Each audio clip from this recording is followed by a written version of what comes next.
इस क्वेश्चन को सॉल्व करते हैं। क्वेश्चन बोल रहा है the exit surface of a prism with reflective index N is coated with material having reflective index n by 2 when this prism is set for minimum angle of deviation exactly meet the condition of critical angle। अच्छा, कैसी condition meet कर रहा है? Critical angle की condition को the prism angle is, आपको prism का angle बताना है। ओके, तो प्रिज्म का एंगल क्या होगा? देखिए हम यहाँ पर सबसे पहले फिगर को ड्रॉ करते हैं। फिगर मैंने पहले से ड्रॉ करके रखा हुआ है।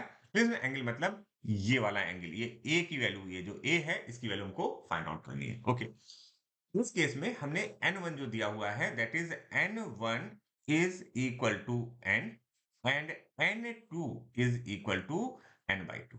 ओके, एक और बात, वो ये कह रहा है कि क्रिटिकल एंगल वाली कंडीशन मीट कर रही है। ओके, इस सरफेस पर जहां पर हमारा एग्जिट होने वाला है वहां पर क्रिटिकल एंगल की कंडीशन है। इसका मतलब हम कह सकते हैं n sin थीटा सी, कौन सी सरफेस पे बात कर रहे हैं? ये वाली सरफेस पे। Okay, n sin theta C is equal to n by 2 sin 90। sin 90 की वैल्यू अगर आप रखना चाहो या लिख दो एक बार, ठीक है।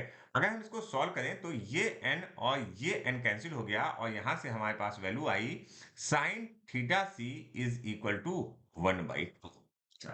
इसका मतलब थीटा सी की वैल्यू क्या है बेटा? इसका मतलब है थीटा सी की वैल्यू है हमारे पास 30 डिग्री।